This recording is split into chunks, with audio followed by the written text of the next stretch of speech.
Good morning, good afternoon, or good night. Hi, my name is Mitch Coleman, and I am an alcoholic, and I have your daily reflections for today, October 19th. Also, today is my oldest daughter's birthday. She is 4. Happy birthday, Cecilia. I love you. Today's title is AA's Main Taproot. And it reads, the principle that we shall find no enduring strength until we first admit complete defeat is the main taproot from which our whole society has sprung and flowered. That comes from the 12 Steps and 12 Traditions, page 21 and 22. And it continues, defeated and knowing it, I arrived at the doors of AA alone and afraid of the unknown. A power outside of myself had picked me up off my bed, guided me to the phone book, then to the bus stop, and through the doors of Alcoholics Anonymous. Once inside AA, I experienced a sense of being loved and accepted, something I had not felt since early childhood. May I never lose the sense of wonder I experienced on that first evening with AA, the greatest event in my entire life. Love this one a lot. I just love AA. It has saved my life, along with a couple other things, but I know I could not be on this journey that I'm on right now without the help of AA. Had a great meeting last night at AA, and I was scared, fearful. We talked a lot about fear, and it is scary, that defeat. Fear is connected with so much stuff, but that, like they're talking about in this reflection, admitting defeat is scary. And I wanted to talk about why it's important to admit defeat. And some of the points that I have is because my ego is so afraid to admit that there is something I cannot do on my own.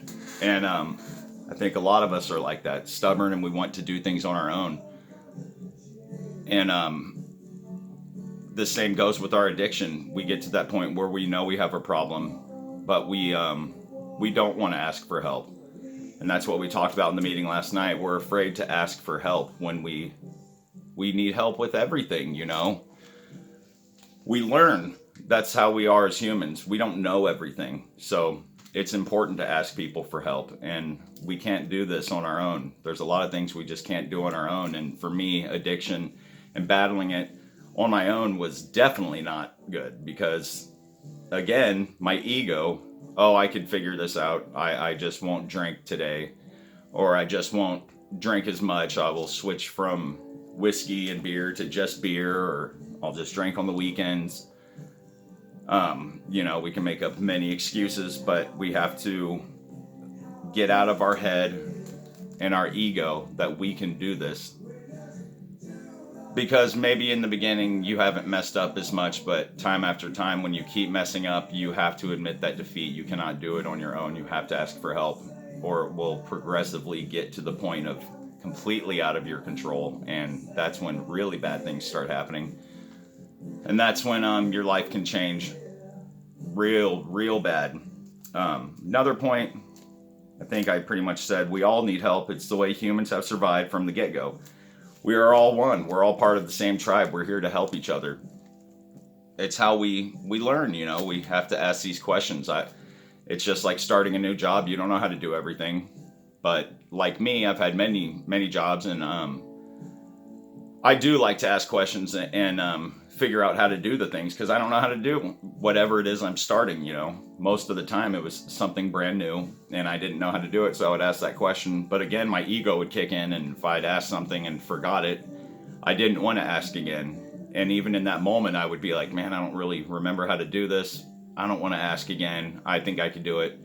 And then I mess up and do something when all it would have taken was me just asking for help. And most of the time, as someone said in the meeting last night, people are happy to help. We want to help. So when people ask me for help, I'm happy to help them. It's flattering and it feels good. And that's what we should be like as humans. I mean, if we weren't that way, we wouldn't have survived. It takes a group to survive. I mean, just like the hunters and the gatherers and all that, you would have people staying and watching the children. The people would go out and hunt and bring it back. We all work together. You have someone to cook it, blah, blah, blah.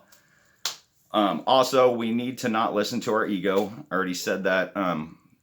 we just have to admit defeat and we have to ask for help. And it is tough. Also, a good thing is we learn from our defeats. So don't take it to heart if you lose. I mean, if you lose at anything, it's how you learn, you know. We learn, what did we do wrong there? How can we fix it next time around? And also, that's a tough one with drinking because, you know, sometimes you get to that point where you're like, oh, I figured it out now. Now I know what not to do, and blah, blah, blah. But for true alcoholics, that doesn't work with drinking, you know. That's the ultimate defeat. You have to admit that ultimate defeat, that you just can't drink again. There's no real getting around that for a real alcoholic. And whether you want to use AA or whatever way, whatever program or whatever works for you to stay sober and not follow that same path you're on, that's fine. Because AA isn't for everyone, but, you know, it's for me. Again, I've seen videos where they try to say it's a cult, which I don't get. I don't see how it's a cult when it's saved my life. So it's not like I'm out doing crazy stuff. But again, we learn from our defeats. We learn from our mistakes, and that's how we grow in any aspect of our life. Which also, in page 10 of As Bill Sees It, Out of the Dark, it reads, self-searching is the means by which we bring new vision, action, and grace to bear upon the dark and negative side of our natures. With it comes the development of that kind of humility that makes it possible for us to receive God's help. Yet it is only a step. We will want to go further. We will want the good that is in us all, even in the worst of us, to flower and to grow. But first of all, we shall want sunlight. Nothing much can grow in the dark. Meditation is our step out into the sun. So we got to do that self-searching and see where we're wrong. We got to see what kind of help we can get. Ask for that help, and we will grow out of all this. And also, I got some points here where, for me, I had got to the point where I was hopeless. There was no other option for me, and there was something more that I could feel. I wanted more in my life than to live the way I was living. And that's why I went to rehab, and I've been there twice, but that's why I had to go, because I knew that it had worked for me before, but you know, I got in my ego again, and I thought I had figured it out, but I didn't. So I knew it worked that first time. I just stopped doing certain things like going to meetings and all that, and you know, so this last time I went back there, because I know it would do it. I needed that discipline and to stay there, and I was there for 8 months, and it did help me. My whole life I was living in fear. Man, just scared, and I'm still dealing with fear. I think we all do, and we just got to learn how to grow from it. Fear of being exposed for the lies that I would do. Fear of change. My fear of asking for help, and fear of the unfamiliar, because it's scary having to change stuff. And you know, we all have these habits that we have formed and we got into, and it's scary to try to change that. We have to change everything. It is what it is, and it's very scary, but it will help. And that fear of change is understandable because it's very unfamiliar. And we have to make new habits. And that also brings me to my other daily meditations that I get from this daily Stoic book. And this one is really cool. It reads, when a dog is barking loudly because someone is at the door, the worst thing you can do is to yell. To the dog, it's like you're barking too. When a dog is running away, it's not helpful to chase it. Again, now it's like you're both running. A better option in both scenarios is to give the dog something else to do. Tell it to sit, tell it to go to its bed or kennel. Run in the other direction, break the pattern, interrupt the negative impulse.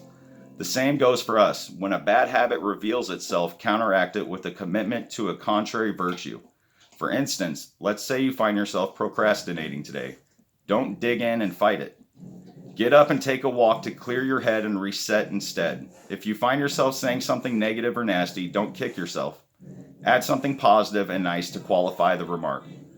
Oppose established habits and use the counterforce of training to get traction and make progress. If you find yourself cutting corners during a workout or on a project, say to yourself, okay, now I'm going to go even further or do even better. Good habits have the power to drive out bad habits, and habits are easy to pick up, as we all know. It's great because that's what it is, you know. We admit defeat and we start to work on our bad habits and change, you know. With our habits, I think start small. Don't expect immediate results. So don't try to change everything all at once. You know, we have to be patient. Start small. Don't expect immediate results, and that's why I think the 1 day at a time thing is perfect with AA. Just 1 day at a time. Don't drink today. Just focus on that before you're focusing way beyond that, because all that will come in time, and everyone's timetable is different, but it will come. It's hard for sure, but you just have to have that patience with it. There will be suffering and it will be awkward. Know this ahead of time. Mentally prepare yourself for these moments that are going to come, these urges, these temptations. Have these tools in your belt ready to use, because these times are going to come. You're going to have these urges and temptations to go drink and use and fall back into those old habits. But if you have the proper tools to use, you can get through it all, especially the serenity prayer. Use the serenity prayer. Go to meetings. Try to go to 3 meetings a day for the first 90 days, I think it is. A meeting a day for 90 days. Get in your book. Just don't drink for that day. You know, it's hard. It's going to be unfamiliar. It's awkward. There will be suffering.